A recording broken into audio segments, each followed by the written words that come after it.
Hello বন্ধুরা, আসসালামু আলাইকুম। আশা করি সকলে ভালোই আছেন।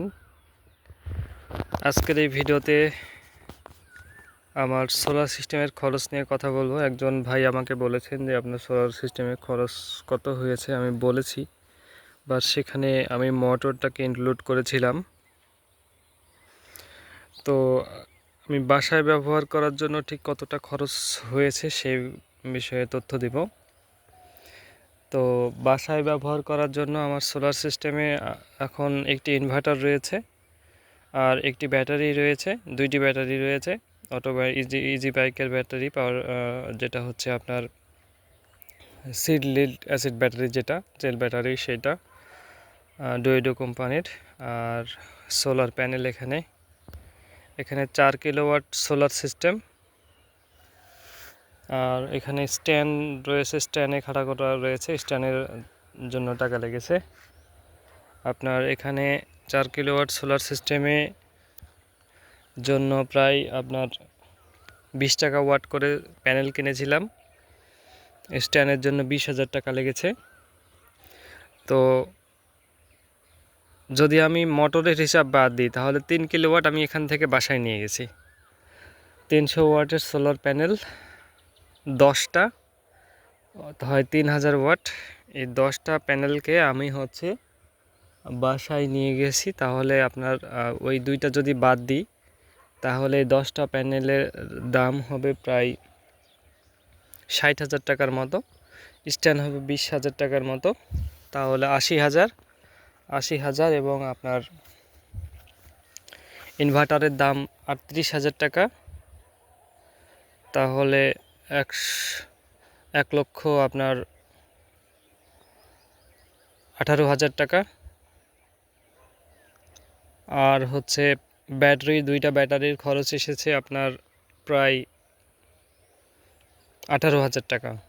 তাহলে 1,36,000 টাকার মতো লেগেছে।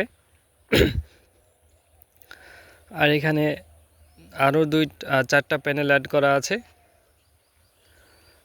তো ওই 4টা প্যানেল আমি বাদ দিয়ে দিলাম।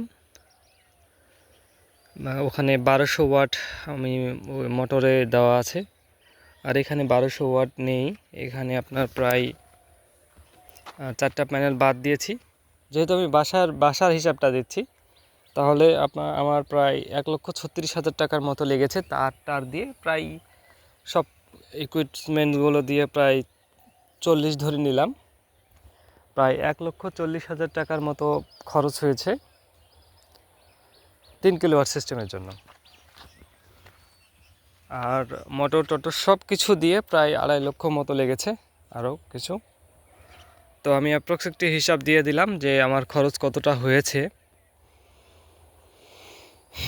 তো আমার বাসায় কি কি চলে যদি আমি বলি, তাহলে একদিন আমি বলেছি একটি ভিডিওতে, fridge, TV, fan, light, computer, এইসব যন্ত্রাংশগুলো চলে আর কি। তারপরে আমাদের বাসার যে সকল রান্না সবগুলো বিদ্যুতের মাধ্যমেই হয়, বিদ্যুৎ দিয়েই সব কিছু হয় আর কি। এখন পানি গরম থেকে শুরু করে সব কিছু। তো মোটামুটিভাবে বলতে গেলে এটাই হচ্ছে আমার খরচ, আর তেমন কোনো খরচ নাই। বাসার হিসাব করতে গেলে আমি বললাম 1,40,000 টাকার মধ্যেই মনে করেন এনাফ হয়ে যাবে। আর যদি আপনি ব্যাটারি ভালো নেন, লিথিয়াম ব্যাটারি নেন, আর একটু বেশি হবে খরচ, কিন্তু আপনার গ্রিডের একদম এটা কমে যাবে। বেশি ব্যাটারি নিলে আপনার গ্রিডের উপর নির্ভরতা একদমই কমে যাবে। আমাকে এখন গ্রিডের উপরে নির্ভর করে থাকতে হয়। আমার ব্যাটারি 10 ঘন্টা চলে, আমার বাসার ব্যাকআপ 10 ঘন্টা চলে। 10 ঘন্টা পর ইনভার্টার সিগন্যাল দিতে শুরু করে। তো পুরোপুরি আপনার 12 ঘন্টা বা তার বেশি দেয় না। যদি আমি ব্যাটারিটাকে আরও একটু বেশি নিই তাহলে হয়তো যেহেতু 100 এইচের ব্যাটারি হচ্ছে আবার ওইখানে 150 বা 200 নিলে এই সমস্যাটা সমাধান হয়ে যেত। তখন গ্রিডের উপর সেরকম চাপ পড়তো না। এখন গ্রিডের উপরে নির্ভর করতে হতো না, এখন গ্রিডের উপরে আমাকে নির্ভর করতে হয়। ওই সকালের দিকে, রাত 3টা বা 4টার দিকে ইনভার্টার সিগন্যাল দিতে শুরু করে। আর 3 কিলোওয়াট সিস্টেম মানে অনেক বিদ্যুৎ, প্রচুর বিদ্যুৎ। এত বিদ্যুৎ বাসায় লাগে না। রান্না করার সময় হয়তো সোলার প্যানেলের উপরে হয়তো আপনার চাপটা পড়ে, তাছাড়া আর কখনো তেমন একটা বিদ্যুৎ সেরকম খরচ হয় না।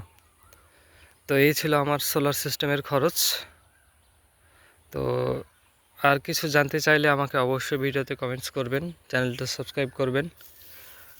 আর এই সিস্টেমটা আমার কেমন হয়েছে, এর থেকে কিভাবে আপগ্রেড করলে আরও কীভাবে ভালো হয়, যদি কোনো ভাই জেনে থাকেন আমাকে অবশ্যই সাজেশন দেবেন। সকলের দীর্ঘ এবং সুস্থতা কামনা করে আজকের ভিডিও এখানে শেষ করছি। খুদা হাফেজ।